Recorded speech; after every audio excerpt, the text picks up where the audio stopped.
Today we're going to talk about projectile motion, and we're going to launch the projectile at an angle.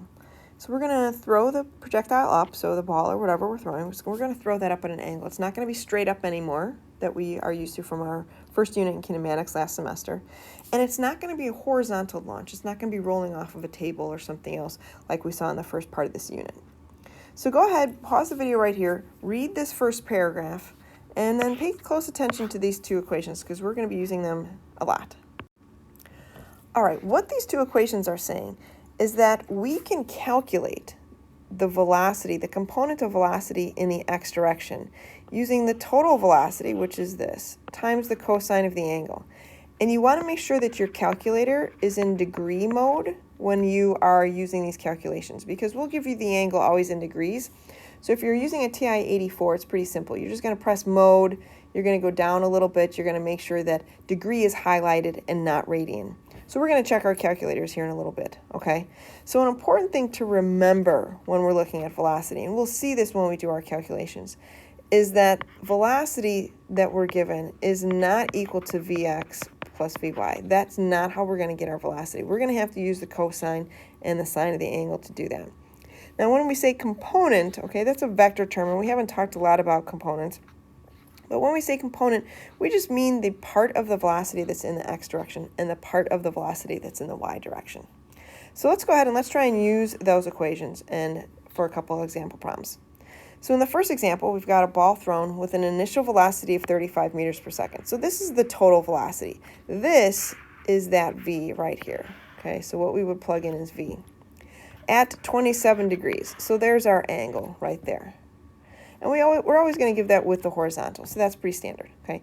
We want to calculate the initial velocity in the horizontal, or the x direction, and the y direction. So let's take a look at the x first. We have this equation that the velocity in the x is equal to v times the cosine of theta. So v, we said, was 35 meters per second, cosine of 27 degrees.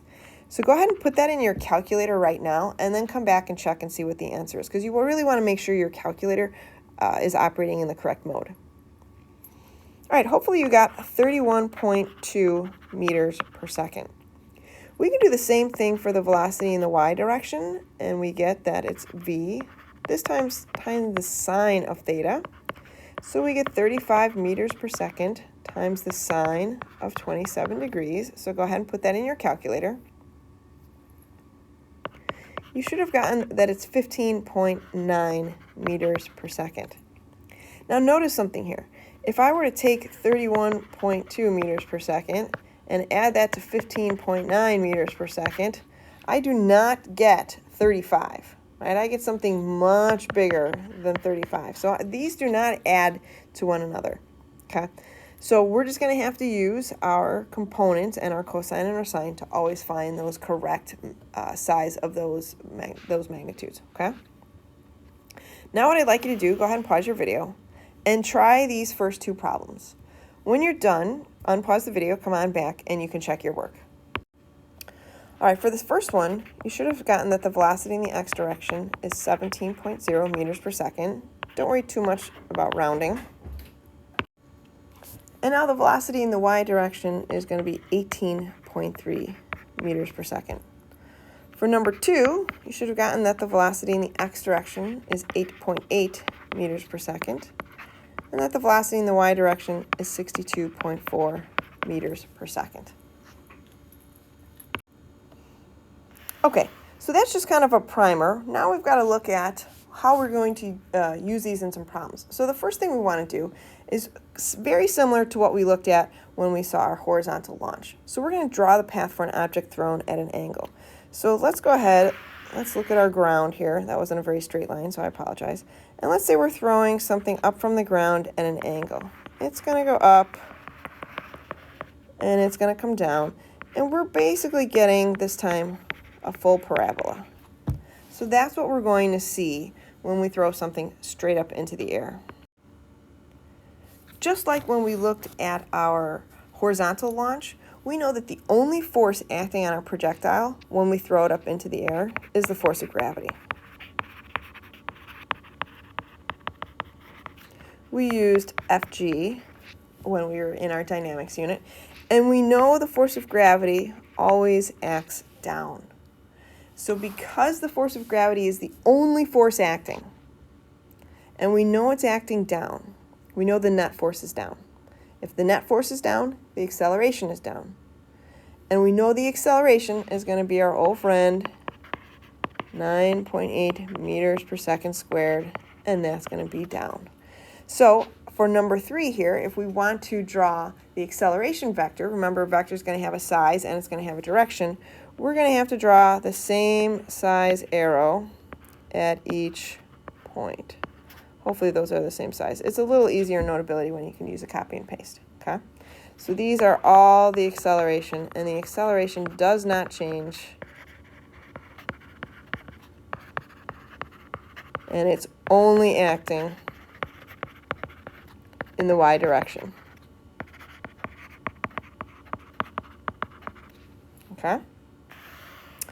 All right, now that we understand the acceleration, we can look at the velocity. So on the left, let's draw the total velocity. So what's happening, and think about this, you throw something up, you give it a nice big velocity, right? As it goes up, we know the velocity gets smaller. So we draw a bigger arrow, and then we draw a little smaller arrow, and then we draw a little bit of a smaller arrow. Notice at this point, though, that the velocity is not 0.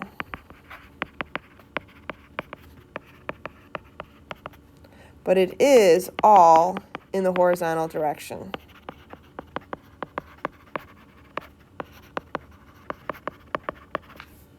So it gets to the top, right? The object gets to the top of its flight.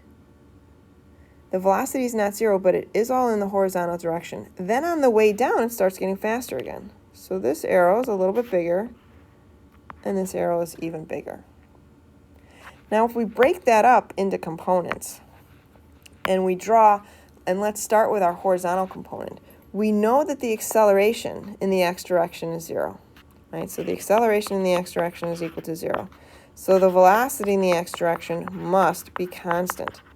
That means that I'm going to draw the same size vector in the x direction at each of these points because it's not going to change.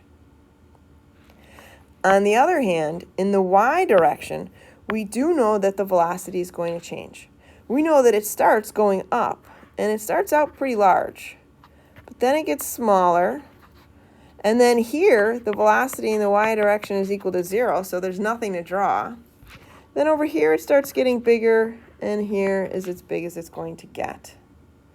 So on this side, our velocity in the y direction is positive. Over here, our velocity in the y direction is negative. We're going to have to keep that in mind as we solve different problems. So let's take a look at a pretty typical example problem. A center fielder throws a baseball at 25 meters per second at an angle of 35 degrees. The catcher standing on home plate catches the ball at the same height as it was thrown. So the first question asks, find our horizontal and vertical components of the initial velocity. So this is our initial velocity in the x direction and our initial velocity in the y direction. And we have equations for that. We know that initial velocity in the x is v times the cosine of theta. Forgot the v there. And in the y direction, it's v times the sine of theta. So go ahead, plug that into your calculator, pause the video, and see what you get. You should have gotten that the velocity in the x direction is 20.5 meters per second, and that the initial velocity in the y direction is 14.3 meters per second. Notice this is positive because the ball is going up. It's also going to the right. We normally assume that, so Vx is positive as well. Now the next question asks, how much time does the ball spend in the air? So the problem we're looking at is this one, where the ball starts here and it ends there back on the ground, okay? So just like we did with our horizontal launch, we're going to have to divide this problem up into two sides. We're going to look at our delta x side, and we're going to look at our delta y side. For our delta x side, we don't know how far it went.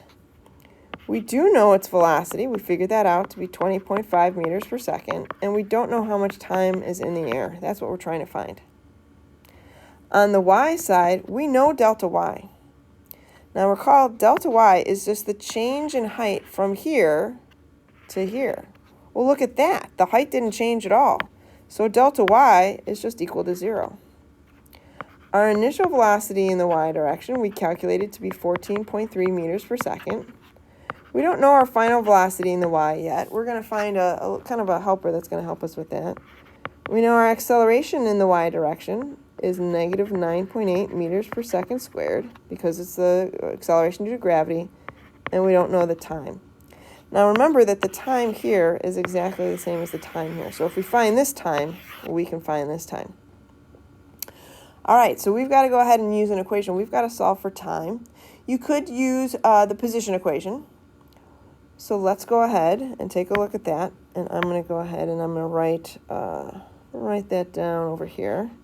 That delta y is v initial in the y direction times time plus 1/2 times a in the y direction times time squared. So delta y is 0 is equal to 14.3 meters per second times time plus 1/2 times negative 9.8 meters per second squared times time squared. You're going to find that you get two solutions for this problem. Do a little bit of algebra. You're going to find that you get one solution to be at time 0. And the other one, once you do your algebra, go ahead and do that. Pause the video now and then come back. The other one occurs at t is 2.92 seconds. So that's how much time the ball spends in the air. So that's our answer for B. C is asking how far is the center fielder from home plate. They want to know this distance right here, which is delta x. Well, we have an equation, delta x is equal to vx times t. We could put the 1/2 plus 1/2 at squared, but we know the acceleration in the x direction is 0, so we don't need to include that.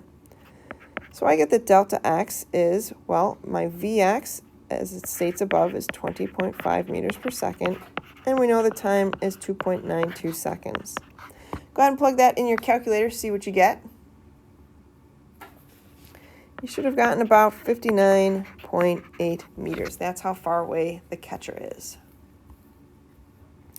All right, a couple more parts here. So now they're asking, what is the maximum height from release that the ball travels? Well, this is a different problem now. Same starting condition, but now we're only looking at this. We're only looking at the distance to get to the top. So this right here is our delta y. We can make some assumptions here. Okay, so one of the things we can recall, and we did this with our hang time lab, is that it takes half the time to go up and half the time to come down. So if we look at this problem here, it took us 2.92 seconds for the ball to go from here all the way over to the right. That means it's going to take half that time to go from here to the top. So I can take a little shortcut and just put, well, I know the time it takes to do that is going to be 2.92 seconds divided by 2. And I can see that that's going to be 1.46 seconds. Well, to find delta y now, I can go back and use my position equation. Delta y is v initial in the y times t plus 1/2 times a in the y, t squared. And then I can go back to this problem here, and I can say, well, I know my initial velocity in the y is 14.3 meters per second. I know the acceleration is negative 9.8 meters per second squared. Okay. So I know my initial velocity, I know my time, I know my acceleration. I should be able to find delta y. Go ahead and do that now and then come back when you're ready to check it. You should have found that it's 10.43 meters. All right, one more question here, and this is key because we're going to use this to simplify some things later on.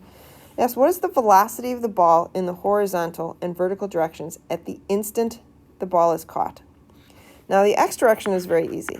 The x direction we know never changes, so the initial velocity is the final velocity, and we wrote that down and we said that it was 20.5 meters per second. Now we have to look at the final velocity in the y direction, though. So let's go back up here a little bit. And remember, our initial velocity was 14.3. Our acceleration is negative 9.8 meters per second squared, and our time in the air was 2.92 seconds. So knowing all of that, I can use one of my equations, and I can find the final velocity. I'm probably going to use the acceleration equation and say, well, the final velocity in the y direction is equal to the initial velocity in the y direction plus the acceleration times the time. So that's going to be that 14.3 meters per second minus 9.8 meters per second squared, because remember the acceleration is negative, times 2.92 seconds. You should have gotten your final velocity to be negative 14.3 meters per second, within rounding anyway. Now look at something here. Look and see how our initial velocity was 14.3 meters per second, and our final velocity is negative 14.3 meters per second. We're going to find that for a ball or any projectile that is launched and lands at the exact same height, that the initial velocity in the y is going to equal the final velocity in the y in magnitude. It's just going to be in the opposite direction because the ball is going down instead of up. So we can always use this shortcut to help us. All right, so really the next time you do a problem like this, you should be able to look and you should say, well, I know the delta y is 0. I know the initial velocity in the y. You should already know the final velocity in the y as well, because it's simply the negative of the initial velocity. Then you also already know the acceleration. The only thing you'll have to calculate is the time. Okay? All right, in this document, there are several more problems, some practice problems, so I encourage you to do those. And then once you're done, go ahead and look on Canvas for the key. If you have questions, you can come and see me. Have a great day.